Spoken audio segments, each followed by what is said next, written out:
Yeah, I'll give you the nutshell of my evolution. I guess since a kid, I've always been fascinated by people, human beings. I mean, my dad runs a family business, and he used to always come back and talk about the business, but really he was talking about the people in the business. It wasn't really the factory that made the widgets; it was the people bit.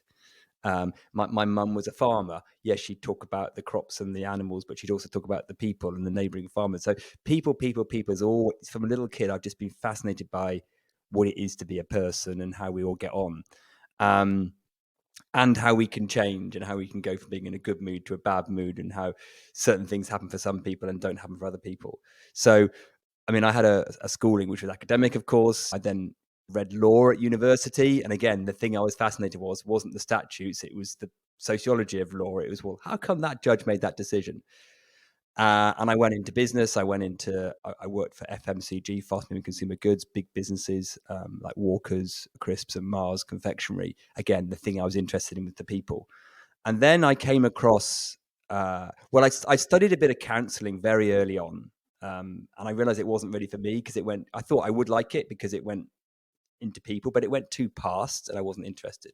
And then in sort of late 90s, 99, I came across two things at about the same time. One was coaching, but not sports coaching, but person coaching, life coaching, and something called neuro-linguistic programming, NLP. People like Richard Bandler, Anthony Robbins, those kind of guys.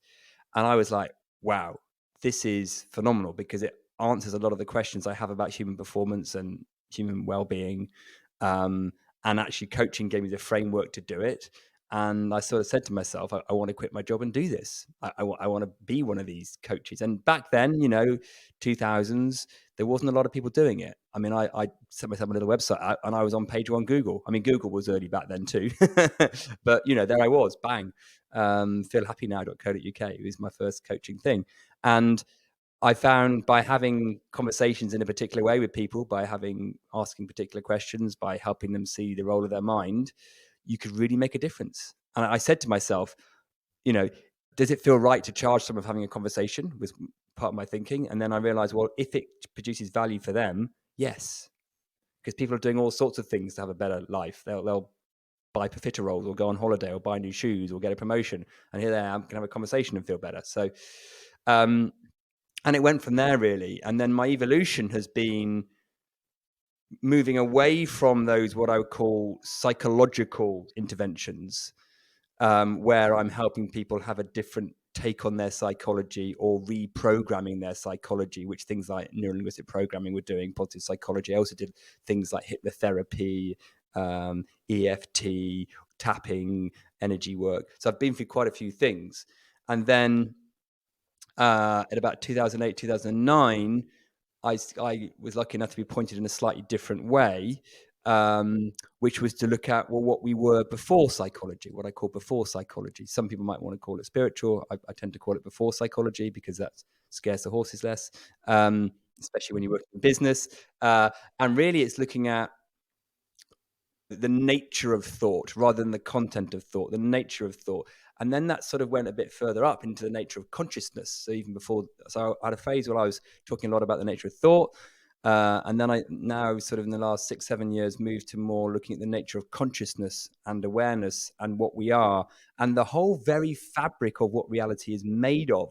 So then it starts to dovetail with science, what science is starting to find now, or what science is finding it can't find, which is probably a more accurate way of saying it, as in it can't find any basis for the current scientific paradigm of materialism and physicalism. It just can't find how that works, although it's been spouting it for 100 years. So you start to see that science and spirituality are coming to the same point. They're coming to say, okay, maybe the world of matter is not primary. Maybe what we are, because, we're all told we're brain-centric. Everything comes from the brain, I'm an entity, I'm a body mind walking around, I'm Piers, and we see the world out there. There's duality. Science can't really support that anymore. More importantly than science not being able to support it, direct experience, the you or I in any moment, and by you and I mean any of the 6 billion on this planet, can't support that either. Because from direct experience, it doesn't take long for you to have a look going, okay, I can't find matter being fundamental. All I can find is the mind. And I can't find a separate me either.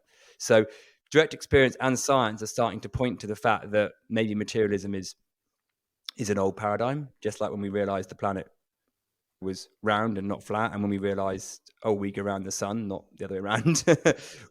I think we're getting there. And then you could go, well, so what? What's that got to do with having a great life? You could go, well, surely that's a scientific or a philosophical or a religious matter. But actually, the bit I love about my job is connecting that with being better at business, being a better parent, enjoying life more. So going back to your question, what's a good life? To me, you have to start right at the beginning and ask yourself the question, what are we?